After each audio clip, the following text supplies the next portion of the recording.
Every citizen will soon receive a secure digital ID for simple login access to government portals, allowing taxes, licenses, and business registrations to be completed online and in minutes. That is performance. Electronic health records will unify patient data across facilities. Education platforms will introduce smart classrooms, e-textbooks, and AI tutors.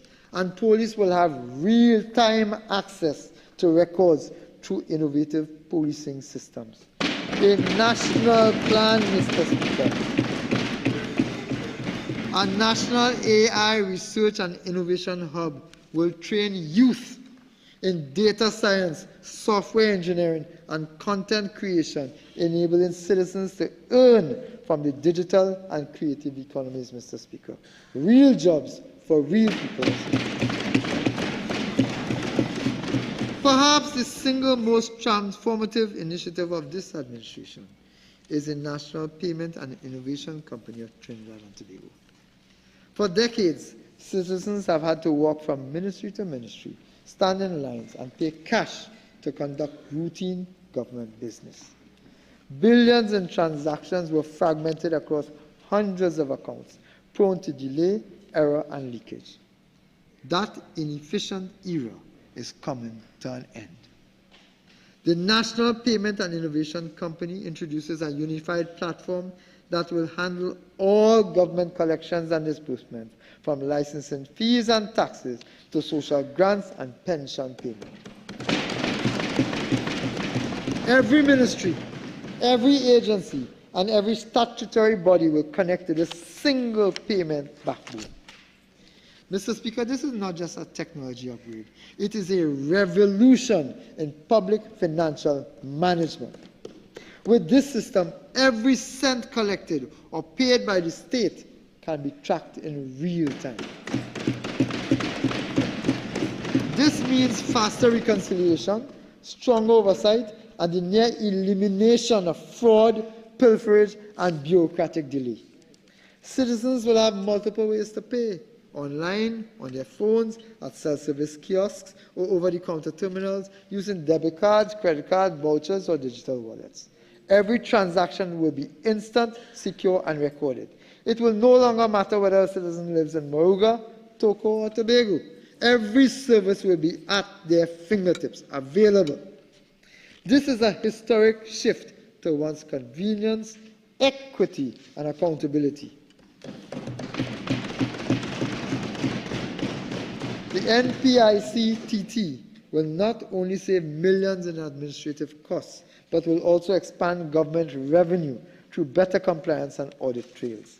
It will make life easier for the public, strengthen confidence in government, and build a transparent bridge between the citizens and the state. It is also an enabler of our broader national agenda, linking ministries, banks, and service providers, integrating e-government services, and creating a foundation for innovation. With the ICNTT, the state itself becomes digital, efficient, responsive, and people-centered. Mr. Speaker, I now turn to Tobago. Yes.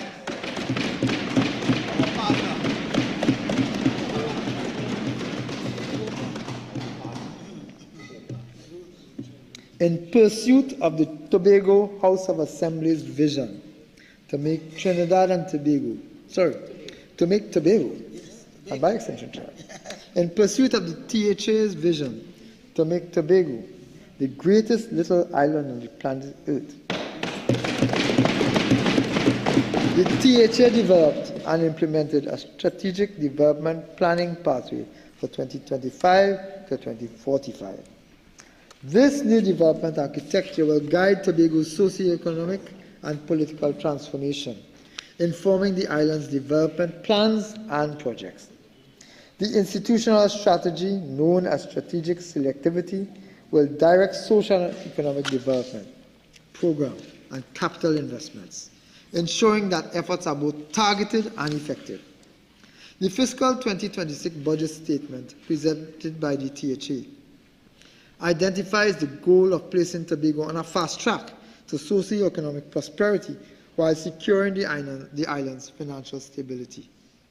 The Targeted Economic Growth Program for fiscal 26 is specifically designed to foster sustainable job creation, boost GDP, enhance public infrastructure, improve public service delivery, and increase living standards. To achieve these goals, the THA has proposed targeted capital investments in the following critical areas. In tourism and the creative sector, Tobago's tourism remains a vital cornerstone of the economy. There is immense potential in the pristine natural environment, rich cultural heritage, and vibrant festivals. THA intends to invest in product development, destination branding, and promoting high-end accommodation. It also aims to support a sustainable community-based approach, promoting the unique cultural heritage through digital content, heritage stores, and training programs. These strategic investments will not only create direct jobs, but will also stimulate growth across related sectors such as transportation and agriculture, ultimately revitalizing the entire economy. In agriculture, Tobago is committed to building productive, safe, and sustainable food systems. The THA strategy includes a mega farming program to encourage innovation and attract agri-entrepreneurs, strengthening the food security and positioning agriculture as a viable career path. To further support farmers, the THA is investing in local seed banks to preserve indigenous crops, developing efficient irrigation systems, and providing extensive training on modern agriculture techniques. In infrastructure, the THA has committed itself to significantly upgrading its public infrastructure. This includes enhancing road networks, public utilities, public housing, and coastal protection systems. Upgrades are also projected to include enhancing airlift connectivity between both Trinidad and international markets to accelerate socio-economic growth, create employment opportunities, and enhance the island's overall prosperity. In terms of digital technologies, Mr. Speaker, the THA plans to integrate digital technology into its business operations, governance, and daily life. This investment will not only enhance productivity through automation and AI, but also break down geographic barriers, unlock new avenues for innovation, and improve resource allocation. To accelerate Tobago's growth, a two-pronged strategy that includes both immediate and long-term investments to create a skilled and adaptable workforce, ensuring that Tobago's population is well equipped to meet the challenges and opportunities of a dynamic future. Tobago's education reform program will encompass all levels, from preschool to tertiary, placing a strong emphasis on support for students with special needs. In terms of micro, small, and medium-sized enterprises sector, Mr. Speaker, over 90% of the island's businesses fall into this category. MSMEs are crucial for creating jobs and reducing reliance on the government sector for employment. Initiatives such as the Tobago Development Fund and the newly launched Loan Guarantee Program will help businesses grow, create more jobs for marginalized groups, and ultimately build a more equitable and resilient economy for all Tobagonians. Tobago continues to acquire new diagnostic technology and modernize hospitals in Scarborough and Roxborough, and ultimately increase the life expectancy of its citizens. Mr. Speaker, I am advised that the THA intends to expand the Scarborough and Roxborough hospitals to accommodate better and meet the growing needs of the population. Tobago is ensuring that the communities are safe and have appropriate green and functioning social infrastructure to meet the needs of the citizens. The adaptation to climate change will include coastal protection and restoration, sustainable water management, and the building of climate-resilient public infrastructure. Tobago is also focusing on skill development, vocational training, building an amateur to professional sports pipeline, and youth internship programs. The Sport Development Work Program aims at monetizing sport and outdoor recreation and catalyzing investment in sports infrastructure. The THA intends to leverage sport to diversify tourism, led by a new sport tourism unit and supported by key events such as the International Youth Cricket Tournament and the International Diving Meet. Under Public Utilities and Rural Development, the THA has developed a suite of initiatives, including subsidized housing, land affordability schemes, rental assistance, and home improvement grants to ensure all Tobagonians have access to safe and affordable housing solutions. Mr. Speaker, the minimum share of the national budget that should be allocated to Tobago, as prescribed by the Dispute Resolution Commission, is 4.09%. So 4.03%, sorry. Just for the record, Mr. Speaker, the minimum share of the national budget that should be allocated to Tobago, as prescribed by the Dispute Resolution Commission, is 4.03%. I recognize that this will be insufficient to achieve the objectives I have just described. I have taken note of the budget proposed by the Tobago House of Assembly and their national agenda. In that vein, I am proud and happy to announce that in this fiscal year, I have been directed by my Prime Minister to allocate $2.96 billion to the Tobago House of Assembly, which represents a full 5% of the national budget.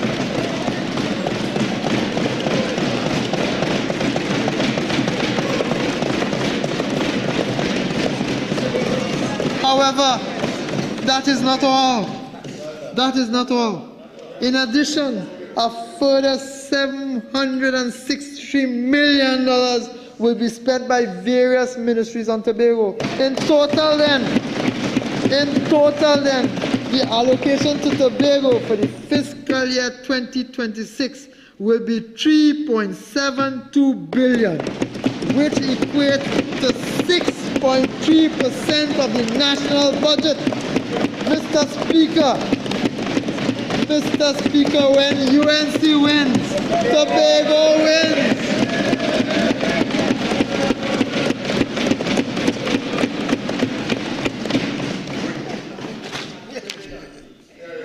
Mr. Speaker, I turn now to the 2025 fiscal performance.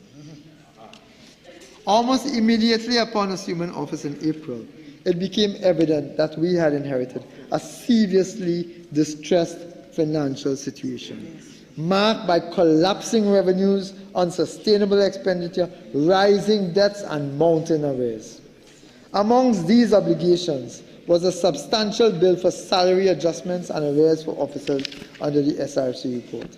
Faced with this reality, we had no choice but to seek to settle outstanding obligations left unattended by the previous administration. Thus, we were forced to appropriate an additional $3.1 billion in the mid-year review of the fiscal 2025 budget. The preliminary outturn for fiscal 2025 is for a deficit of $8.7 billion, with a revenue of $50.6 billion and an expenditure of $59.3 billion. This is their deficit. This is the deficit of the former administration, led, well, I'm not too sure who they are led by even now, Mr. Speaker. This shortfall could have been even worse. It could have been far greater had we not acted swiftly and decisively to continue spending and strengthen revenue streams.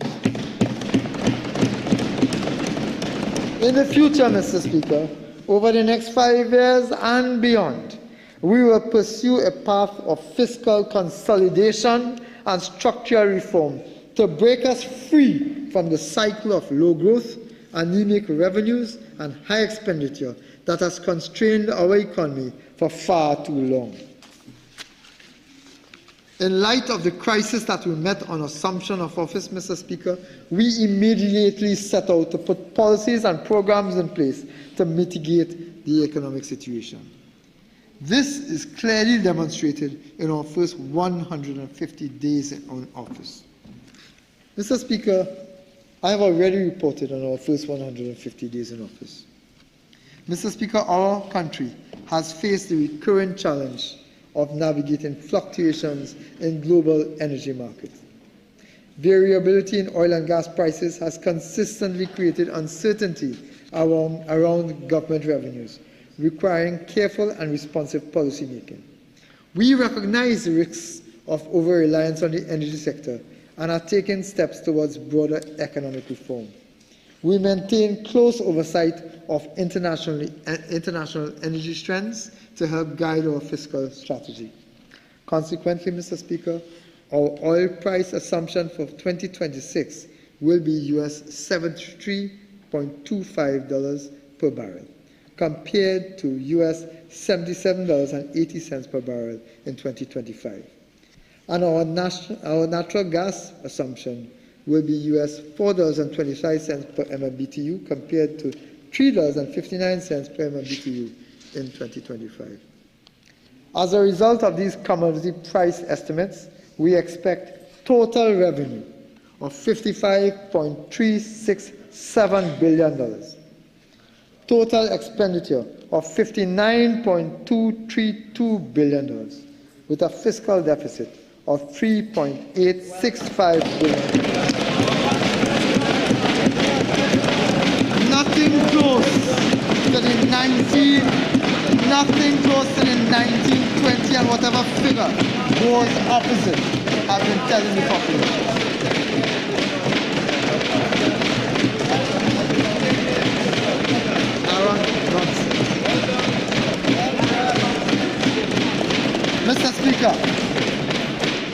Mr. Speaker, the total estimated revenue of $55.37 billion comprises, you want to know where the money coming from? Pay attention.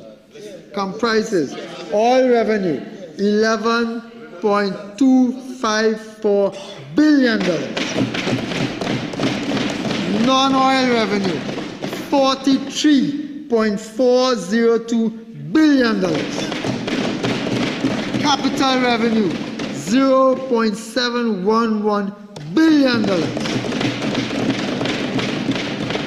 Mr. Speaker, you should note that the fiscal deficit at $3.865 billion is 2.17% of GDP, again within the international benchmark of 3%.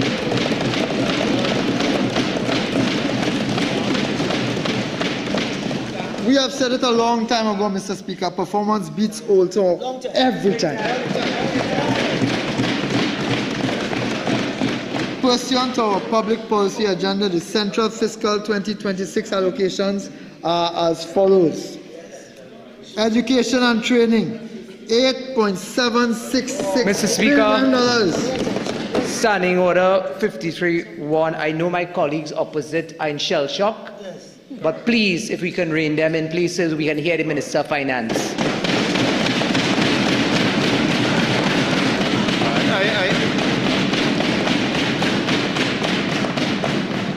I really don't think that this today of all days is a time I should have to intervene to allow the Minister of Finance to proceed to read his budget speech in some degree of quietude. Minister, continue, and please, members, let us all allow the Minister to continue. He's been going a long time. Thank you, Mr. Speaker.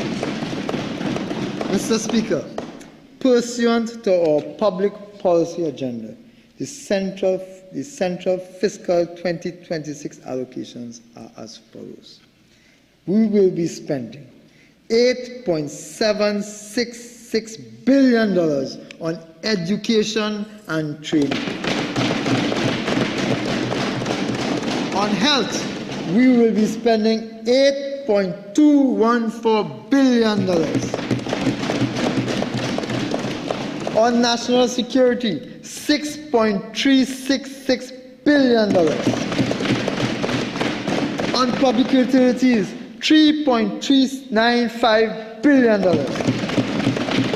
On infrastructure, $1.943 billion. On rural development and local government, $1.807 billion. On transport, $1.840 billion. On agriculture, Mr. Speaker, $1.13 billion. On housing, $0.662 billion. That's $662 million, Mr. Speaker. Mr. Speaker, I am proud to have shared those numbers as to where we are going to spend money for the national benefit, Mr. Speaker. When the UNC wins, Mr. Speaker, everybody wins.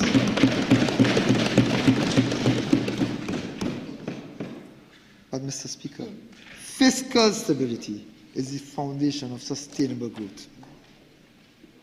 And so I turn now to fiscal and other measures. I've numbered them for easier reference.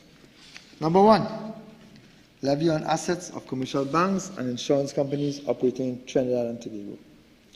Mr. Speaker, commercial banks and insurance companies, due to their large size, profitability and capitalization, have reported sustained earnings, high liquidity ratios and strong asset growth.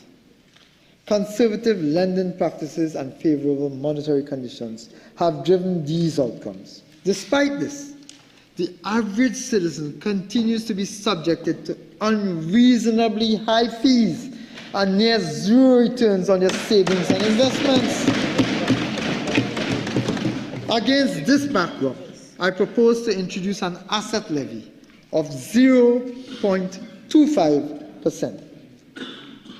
That's 0.25%, Mr. Speaker, which is to be charged against the assets of commercial banks and insurance companies operating in Trinidad and Tobago. Importantly, the asset levy will not be applied to financial institutions and insurance companies operating under the provisions of the Special Economic Zones Act. This measure will become effective January 1st, 2026, and is expected to contribute $575 million annually to revenues. The landlord business surcharge. In recent times, there has been an explosion of unregistered commercial and residential rental properties. Many of these landlords have been avoiding paying their fair share of taxes. This contributes, Mr. Speaker, to significant revenue loss and a lack of reliable data to support policy development. The introduction of this landlord business surcharge based on actual rental income. Let me repeat that, Mr. Speaker, for those who are misinforming the rest of the public. The introduction of this landlord business surcharge is based on actual rental income, will broaden the tax revenue base, promoting fairness, transparency, and accountability. This measure requires all landlords to register with the Board of Inland Revenue and pay a one-time registration fee of $2,500. This surcharge will be applied as follows. 1, 2.5% on the gross annual rental income of $20,000 or less. And 2, 3.5% of the gross annual rental income exceeding $20,000. Mr. Speaker, I want to stress that this is based on actual, real rental revenue. Actual, real rental information, Mr. Speaker. This measure takes effect from January 1, 2026 and is expected to yield a minimum of $70 million from the one-time registration fee. It bears repeating, Mr. Speaker, that this is based on actual rental income, not proposed or some nefarious ghost rental calculation, as those on the other side had proposed in their nefarious property tax, Mr. Speaker. Mr. Speaker, item 3, electricity surcharge. Mr. Speaker, the government proposes the introduction of an electricity surcharge as a targeted fiscal measure to address the growing cost of electricity subsidies and promote efficiency in energy use. This surcharge will take the form of a fixed bill level charge of 5 cents per kilowatt.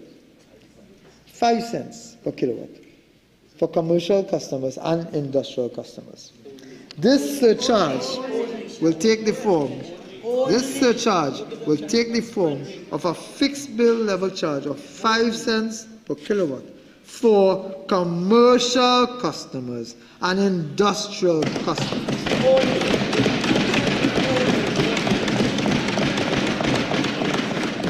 Commercial customers and industrial customers. Pay attention. Not residential customers.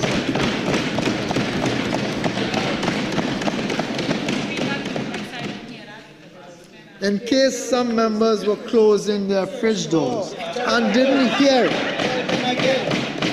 this surcharge is applicable to commercial customers and industrial customers and not residential customers.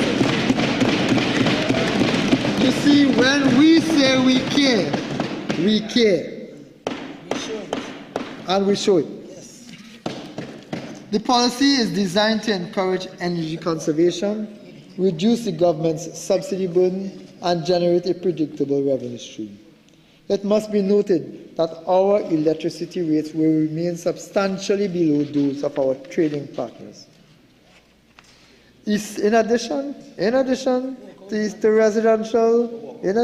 residential applications, essential public services such as schools, hospitals, and street lighting will be exempt.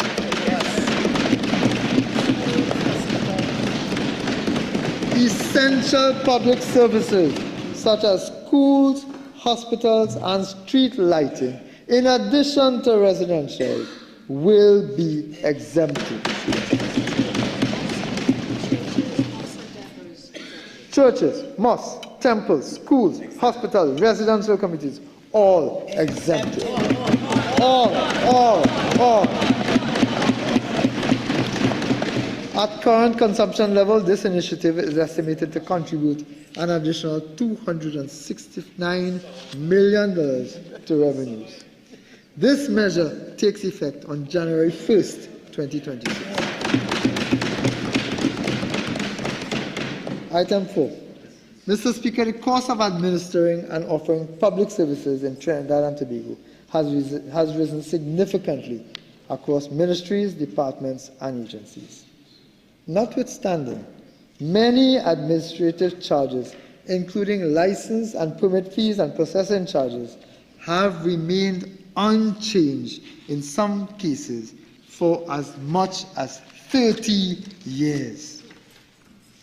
This places additional pressure on the Consolidated Fund.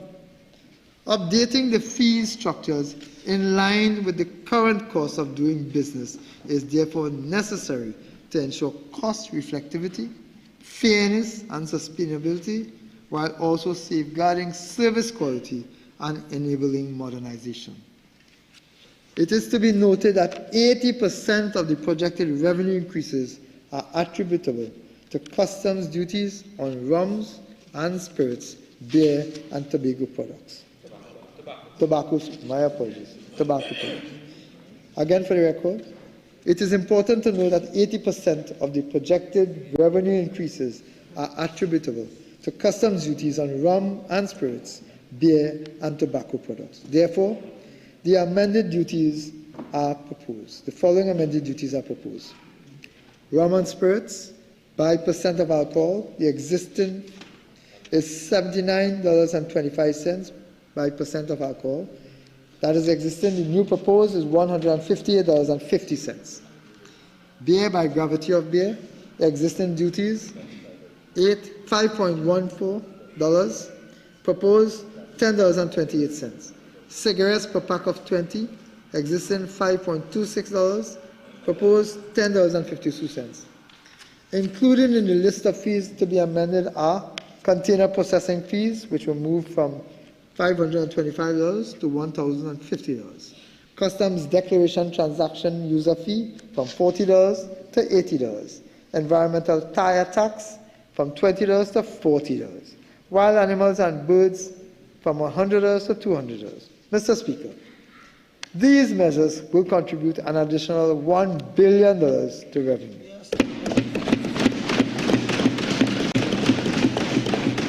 The increase in customs duties on rum, spirits, beer, and cigarettes will take immediate effect. The increases in other fees, charges, and licenses will take effect from January 1st, 2026. 5. Custom duties on luxury electric cars. Mr. Speaker, the concession for electric vehicles has been abused. Data reveals that significant foreign exchange has been used to import high-end electric vehicles which attract no customs duty, no motor vehicle tax, and no value-added tax. We recognize the importance of electric vehicles in reducing carbon emissions and propose adjusting the applicable taxation regime to provide relief levels for mid to lower price vehicles. Accordingly, I propose the following on vehicles whose CIF values exceeds $400,000, Mr. Speaker. A rate of duty of 10%, VAT of 12.5%, and a tiered rate of motor vehicle tax applicable to the electric motor size will be applied on vehicles whose CIF value exceeds $400,000. At the current demand, this initiative will contribute an additional $40 million to revenues. This measure takes effect on January 1st, 2026. Mr. Speaker, 6. Taxation on single-use plastics. This government is committed to protecting the environment. Single-use plastics contribute heavily to clogged waterways, land and marine pollution, and overburdened waste management systems, ultimately harming public health, biodiversity, and the economy. I propose to introduce a 5% tax on the CIF value of these products at the point of importation. The proceeds will be earmarked to support national recycling programs, waste management initiatives, and the public environmental education. Mr. Speaker, the proceeds of this tax is earmarked to support national recycling programs, waste management initiatives, and public environmental education. This measure will take effect from January 1st, 2026. 7. The establishment of a real estate investment fund, a REIT. Mr. Speaker, in fiscal 2026, we will establish a state-sponsored real estate investment trust, a landmark initiative to democratize state-owned assets, strengthen and diversify our capital market, and broaden public participation in national wealth creation. This is another bold step to unlock new avenues of non-debt financing. Through this vehicle, high-value income-generating properties such as land, office buildings, and commercial infrastructure will be transferred into a professionally managed REIT. Shares will be listed on the Trinidad and Tobago Stock Exchange, allowing both ordinary and institutional investors to earn regular dividends from the real estate. At the same time, the state retains a strategic stake in these assets. A high-level technical committee will be appointed to guide this process for greater transparency and accountability. Mr. Speaker, this position puts Trinidad and Tobago as a regional pioneer in innovative financing and empowers our citizens to share directly in the prosperity of our nation. Given the healthy domestic investor appetite, this measure is expected to contribute significantly to the government's revenue stream. 8. NIF bond. Mr. Speaker, in fiscal 2026, the National Investment Fund Holding Company Limited will launch a $1 billion NIF bond. This is yet another opportunity provided by this government to afford ordinary citizens, small businesses, and institutions the opportunity to invest and build personal wealth in a safe, tax-free environment without increasing public debt. This bond will be backed by a 21% of the shareholding of the First Citizens Group Financial Holdings Limited, valued at approximately $2 billion, while the government retains indirect and beneficial ownership of the majority of FCGFHs at 60.11%. This bond will be issued in the second quarter of fiscal 2026. 9. Penalties on offences. To ensure stricter adherence to the law, we propose a more rigorous consequences for non-compliance. Consequently, the following is proposed. We propose to move the environmental tire tax from $3,000 to $5,000. An application for registration of a pesticide for $2,000 to $4,000. For brewers, $4,000 to $10,000. Driving while disqualified from holding or obtaining a driver's permit, no fee. As exists now, no fee. We propose a $5,000 fee. Careless driving, as exists now, no fee. We propose a $15,000 fine. Driving or being in charge of a vehicle while blood alcohol exceeds prescribed limit, no fee. We propose a $15,000 fee. Mr. Speaker, this will ensure safety and accountability on our nation's roadways, Mr. Speaker. These increases in penalties will contribute an additional $180 million to revenues. These amendments will take effect from January 1st, 2026. 10. Removal of motor vehicle tax concessions for returning nationals. Mr. Speaker, in January 2023, the Financial Intelligence Unit issued to the Ministry of Finance its strategic analysis report on the abuse of the duty relief concession granted for personal vehicles imported by returning nationals in accordance with Section 17(1)(b) of the Financial Intelligence Unit of Trinidad and Tobago Act, Chapter 7201, and Regulation 26(1)(d)(2) of the Financial Intelligence Unit of Trinidad and Tobago. The report also cites statistics showing fraud and abuse of duty relief detected by persons claiming returning nationals exemptions October 26 to 2018. Yeah. The report also cites statistics showing fraud and abuse of duty relief detected by persons claiming returning national exemptions between October 2016 and September 2018. Mr. Speaker, despite knowing about this abuse, the then Minister of Finance sat on his hands, allowing this abuse and loss of revenue to continue. This Minister of Finance is committed to protecting the public purse and preventing tax avoidance, fraud, and abuse of concessions. To this end, I propose that the customs duty relief and related tax concessions of value-added tax and motor vehicle tax on motor vehicles imported by returning nationals be removed. This measure will take effect from January 1st, 2026.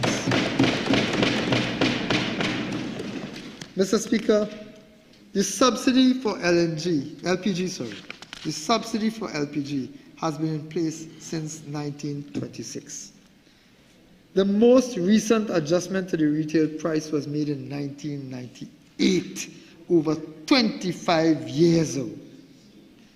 While we must adjust the subsidies to reflect market forces, as a caring government, we must also protect those least able to afford a significant price increase. As such, I propose to amend the subsidy on LPG cylinders of £100 and above by 50 cents per pound. I wish to reiterate that the price of cylinders below £100, including the standard 20-pound cylinders, which we are all familiar with, will continue to be subsidized at the same rate and will not change price. These amendments will take place on January 1st, 2026, Mr. Speaker, when UNC wins ordinary households. Mr. Speaker, 12. Safeguarding our national insurance system. The national insurance system safeguards the dignity of retirees and provides income security for workers and their families. Today, annual benefit expenditure is well over $6 billion, an increase of more than 65% over the last 2 decades. After the last decade of neglect, this system is in absolute crisis today. To do nothing will be irresponsible. Since 2020, benefit payouts have consistently exceeded contributions, forcing the NIB to liquidate its assets to meet its obligations. The 11th actual review projects that if nothing is done, the fund will be depleted by 2023 or 2020. The fund will be depleted by 2033 to 2034. Mr. Speaker, for nearly a decade, the PNM sat idly by knowing this fact and did nothing, while warning bells sounded, kicking the proverbial can down the road. But you see, Mr. Speaker, we are not as reckless as they are.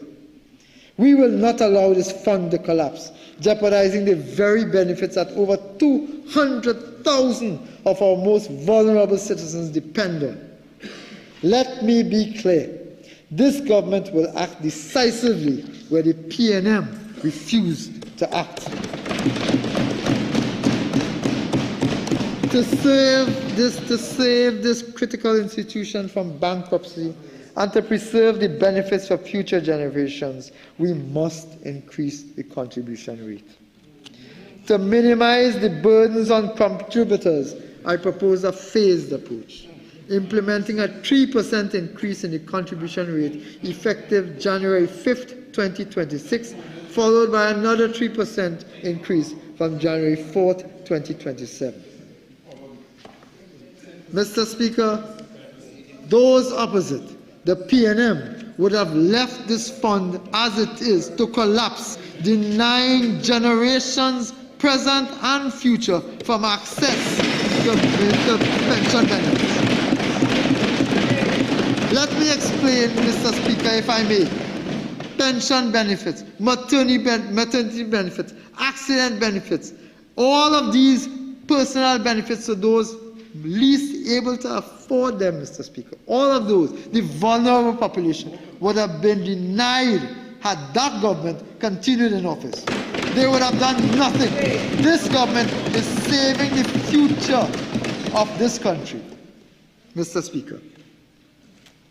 Additionally, Mr. Speaker, beginning in January 2028, the age at which a person can receive a full NIS retirement pension will gradually increase over a 10-year period. There will be no change for anyone who retires at age 60 before January 1st, 2028. Those retirees will continue to qualify for a full NIS pension with a minimum of $3,000 at age 60. There will be no change for anyone who retires at age 60 before January 1st, 2028. Furthermore, existing pensioners will not be affected by this change. If it were left to those opposite, this fund would have collapsed and existing pensioners will have no access to pensions, Mr. Speaker. Starting in January 2028, the age for a full NIS pension will increase by 1 year every 2 years until it reaches age 65 at 2036. That means to access the full minimum pension of $3,000 from January 1st, 2028 to December 31st, 2029, a retiree must be 61 years of age. From January 1st, 2030 to December 31st, 2031, a retiree must be 62 years of age. From January 1st, 2032 to December 31, 2033, a retiree must be 63 years of age. From January 1st, 2034 to December 31st, 2035, a retiree must be 64 years of age. Yeah. From January 1st, 2036 onward, a retiree must be 65 years of age. For clarification, these amendments mean that the retirement age for a full NIS pension will move from 60 to 65 over the next decade.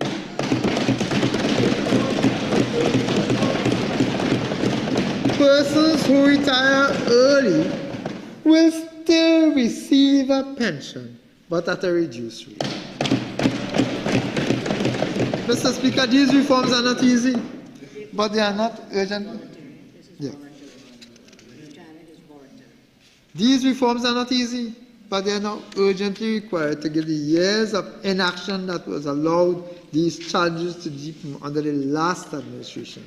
These measures are projected to extend the life of the NIS fund, securing pension for today's workers and tomorrow's retirees. Let it be said, Mr. Speaker, that under this government, the NIS will not be allowed to fall. We will protect the rights and contributions of citizens who have contributed for all of their lives. We will protect the rights of them to access benefits when they retire, Mr. Speaker. I want to reiterate that there's no mandatory retirement. There's no mandatory retirement over the next decade. This system remains applicable and available for those who are volunteering. Mr. Speaker, the UNC continues to protect the interests of pensioners in this country, Mr. Speaker, because when UNC wins, workers and pensioners win. Mr. Speaker, innovation is a key driver of transformation, competitiveness, and resilience. The Research and Development Impact Fund at the University of the West Indies is a critical mechanism for advancing applied research, fostering partnerships, and generating solutions to national challenges. The fund has supported more than 47 projects, cultivated over 270 partnerships, attracted $124 million in external resources, and delivered new products and services that are already in use across the region. In keeping with the government's diversification agenda, an allocation of $10 million will be provided to the UE RDI Fund in fiscal 2026. This will encourage more of our researchers and innovators to focus on areas critical to national development, such as climate resilience, citizen security, sustainable agriculture, and health innovation. Mr. Speaker, the National Innovation and Incubator Program will strengthen the innovation ecosystem and entrepreneurship in Trinidad and Tobago. This program will provide 100 young graduates and aspiring entrepreneurs with the mentorship, financing, and structured support required to transform ideas into viable businesses and expand the base of small and micro enterprises towards economic diversification. That's quite a mouthful, Mr. Speaker. So let me say it again. This program will provide 100 young graduates per year and aspiring entrepreneurs with mentorship, financing, and structured support required to transform ideas into viable businesses and expand the base of small and micro enterprises towards economic diversification. In fiscal 2026, the government, through an allocation of $15.75 million, will partner with the Unit Trust Corporation and UE Ventures Limited. This underscores the government's determination to create an enabling environment where new entrepreneurs, young graduates, can emerge and participate in a modern, diversified economy. This program will commence in January 2026.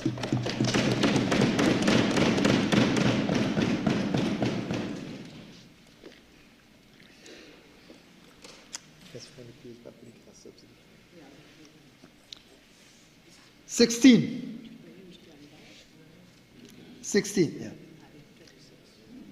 period poverty. This is a period poverty intervention, Mr. Speaker. Period poverty continues to undermine the health and educational opportunities for many women and girls in Trinidad and Tobago. Women and girls impacted by period poverty struggle to afford menstrual hygiene products. To this end, I propose the following strategic interventions to address this socio-economic issue.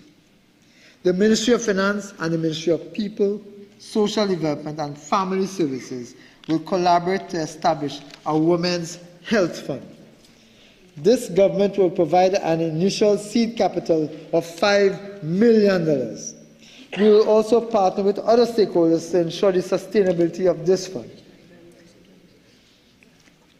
This fund will be used to launch a pilot program to provide distribution of free menstrual kits in educational institutions.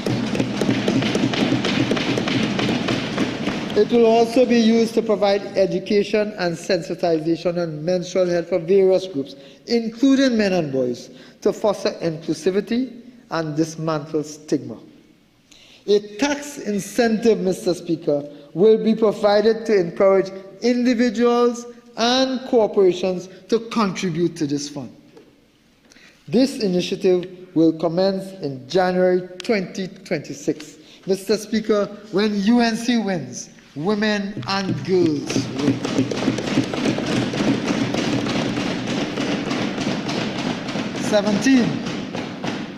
This government will introduce the Elevate program to upskill 15,000 educators, helping them incorporate and modernize their teaching methodologies using 21st century technologies.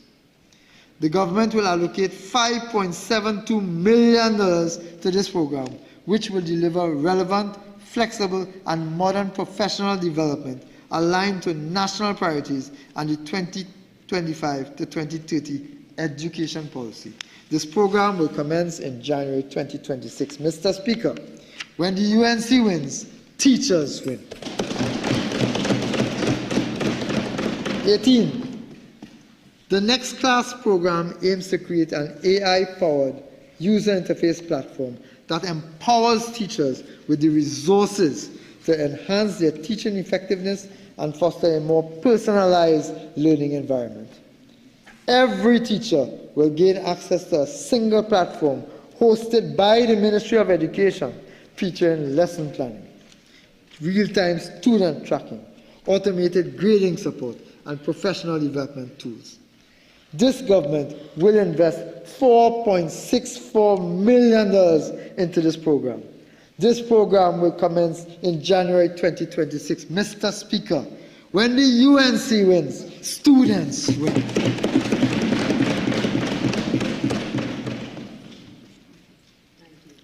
19, the Pearl Project, promoting early assessment for resilient learners. Access early, educate fully. Mr. Speaker, the Promoting Early Assessment for Resilient Learners initiative will touch the lives of thousands of children and their family by ensuring that challenges in vision, hearing, growth, and development are detected and addressed before they become barriers to learning. The program will embed universal screening in our schools, ensuring that difficulties are identified and addressed early before they limit a child's potential. Through the alignment of the Ministry of Education, the Ministry of Health, and the Ministry of the People, Social Development and Family Services, Pearl will guarantee parents and students a seamless medium of care and attention.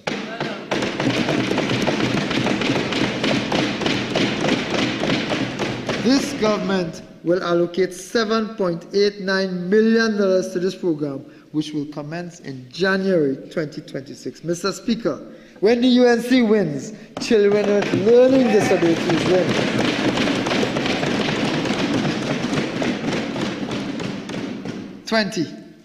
Tax concession for corporate and individual contributions to registered animal shelters. Mr. Speaker, this government recognizes the critical role that registered animal shelters play in controlling stray populations, promoted spaying and neutering, and advancing public health and environmental sanitation. To support their work, I propose to amend the Corporation Tax Act, Chapter 7502, to allow companies that make financial contributions to registered animal shelters approved by the Ministry of Agriculture, Land and Fisheries, as well as the Ministry of Agriculture and Fisheries, to claim such contributions as a deduction in computing their chargeable profits. The deduction will be capped at a low of 15% of chargeable profits of $100,000 per year of income. Mr. Speaker, I propose to amend the Income Tax Act, Chapter 7501, to provide a standalone deduction for individuals who support registered animal shelters. To qualify, the shelter must be registered under the Non-Profit Organizations Act 2019 or the Companies Act, Chapter 8101, and approved by the Minister of Agriculture and Fisheries. This deduction will be capped at the lower of 20% of the individual's total income, or $20,000 per year. These amendments will take effect from January 1, 2026. Mr. Speaker, when the UNC wins, animal lovers win.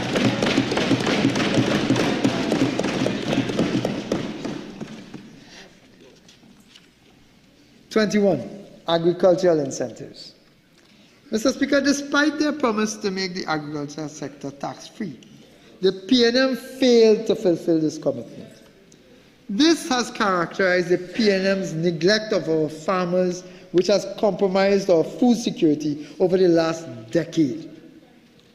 Our focus is to make food more affordable to every citizen by supporting increased and sustainable agricultural production. To this end, I propose to remove VAT from all machinery and equipment intended explicitly for agricultural use. To remove VAT from all components used explicitly in hydroponic farming and greenhouse farming, if not already specified elsewhere. The review of paragraph 5 of Schedule 2 of the VAT Act to provide a comprehensive classification for zero-rated preparations and chemicals to ensure that farmers have access to a full range of cost-effective inputs for cultivation and animal health. And for the removal of customs duty from feed used for poultry, cattle, and pigs. These amendments will take effect from January 1st, 2026. Mr. Speaker, when the UNC wins, farmers win.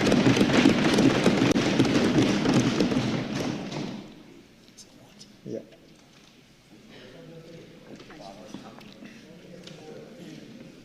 In the last Prasad-Bissessar-led administration, Mr. Speaker, we removed VAT from let me say that again. I wish we had removed VAT from 70,000, but they were not 70,000. They were 7,000. In the last Prasad-Bissessar-led administration, Mr. Speaker, we removed VAT from 7,000 food items. A bold step back then. As soon as the PNM assumed office, they introduced VAT on these basic food items. And this had the immediate effect of directly raising the prices of food for every citizen, Mr. Speaker. Public pressure eventually forced them to remove VAT on some of these items. Today, I am proud to say that this Kamla Prasad Bisesa-led administration will again be removing value-added tax from a multiplicity of basic food items. These items include table salt, Morbi, coconut water, as well as locally produced pumpkin, watermelon, cucumber, lettuce, and tomatoes, amongst others. This is a government that cares about the average citizen, Mr. Speaker. You see, when the UNC wins, everybody wins. This measure will take effect from October 17, 2025. Item 23. Amendments to the policy on importation of foreign use vehicles, Mr. Speaker. A previous UNC administration had democratized access to vehicle ownership by introducing foreign use vehicles to the market, making vehicles accessible and available to every citizen. We have since noticed the increase in the cost of new and foreign use vehicles as a direct result of the restrictive policies of the PNM. Today, I am pleased to announce that in keeping with our 2025 general election commitment to make vehicle ownership available and affordable again, I propose the following. Firstly, an increase in the permissible age of importation of private cars, that is SUVs, sedans, and station wagons, which are powered by gasoline, diesel, or CNG, from 3 years and under to 6 years and under from the date of contract.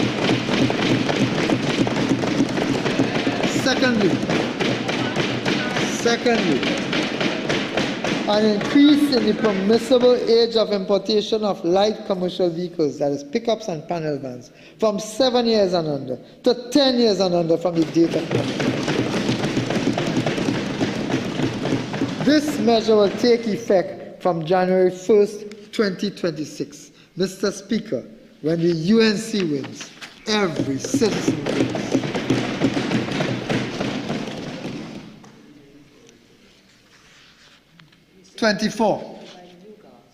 Removal of tax on private pensions. In keeping with the government's promise during the 2025 election campaign, I propose that private pensions be now exempted from income tax.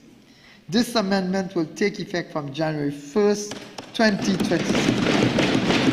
Mr. Speaker, when the UNC wins, retirees win.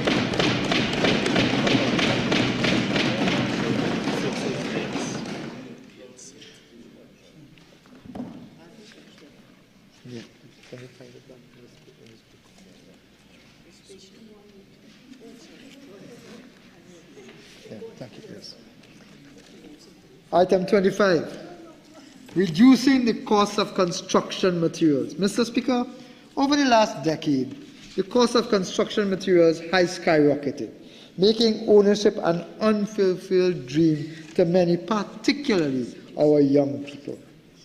Conscious of this, and to further stimulate the economy, particularly in the area of construction, I propose that the negative list under the Trade Ordinance be amended to remove item number I4, clays, crushed limestone, boulders, sand, gravel, plastering sand, porcelainite, agalite, oil sand. This will provide a much-needed impetus to the construction sector and is expected to reduce the cost of building materials and the cost of construction generally. This will boost employment in plumbing, electricals, tiling, masonry, carpentry, and fabrication industries, amongst others. Real jobs for real people, Mr. Speaker. These amendments will take effect on January 1st, 2026. Mr. Speaker, when the UNC wins, homeowners win. Mr. Speaker, when the UNC wins, tradesmen win.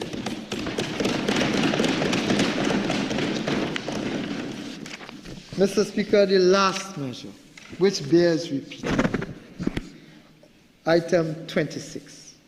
On behalf of this UNC government, I wish to announce that in our bid to build economic fairness, the Honorable Kamla Prasad Bisesa has instructed that effective immediately, the price of super gasoline at the gas station pump be reduced by $1 per litre.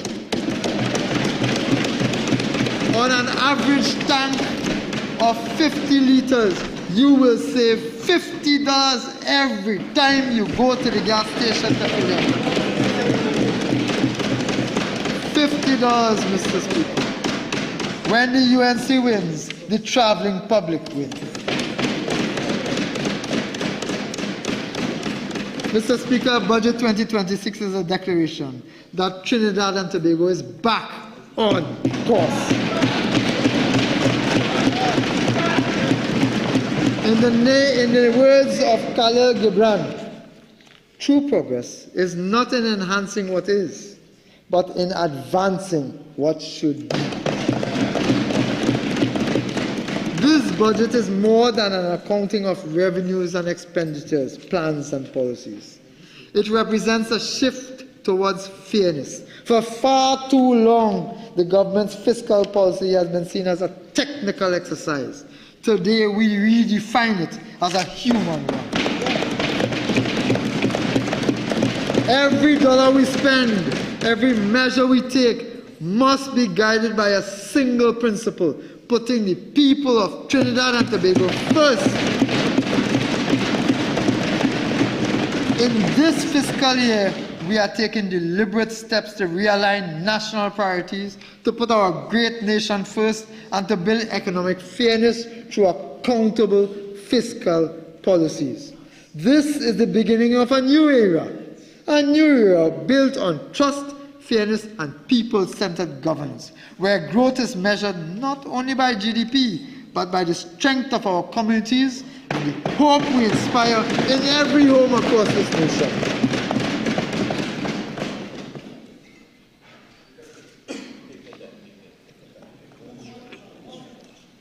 This budget, Mr. Speaker, is at its core a statement of the UNC's values.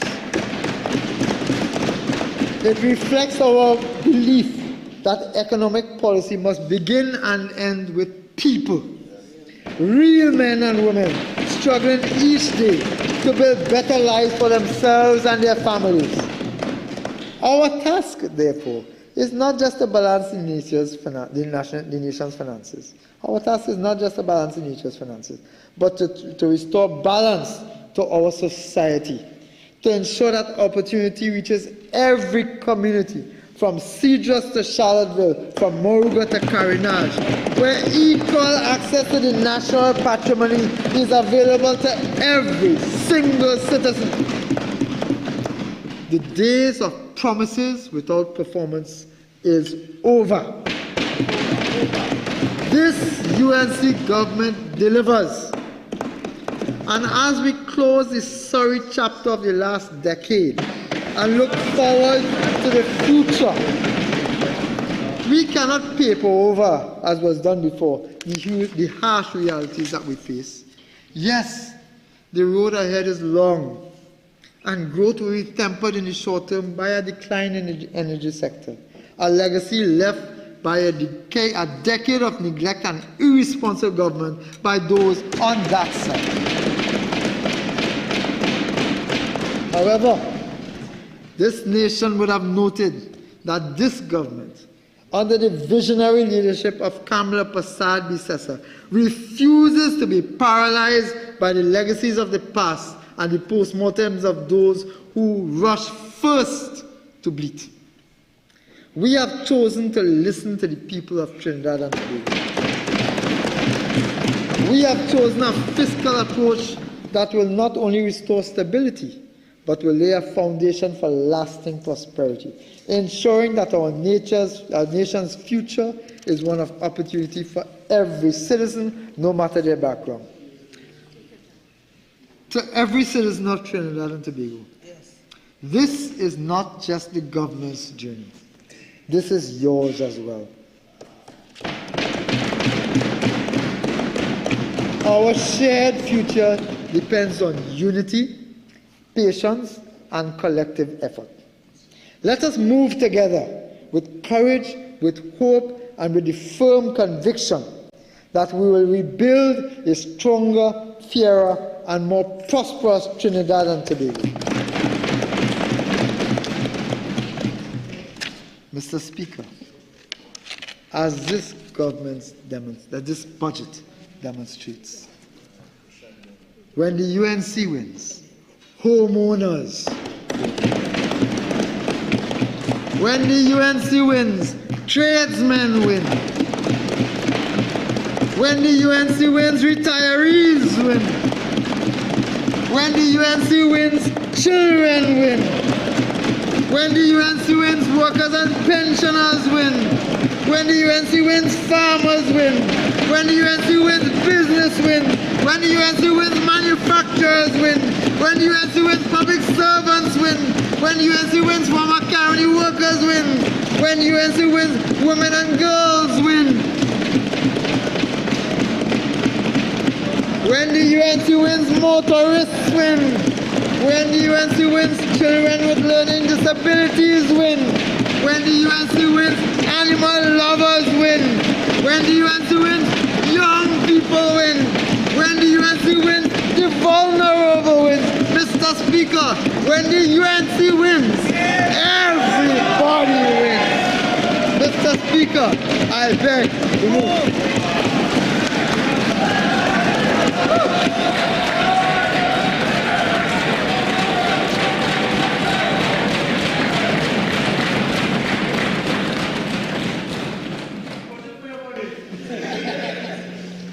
Mr. Speaker. Yes.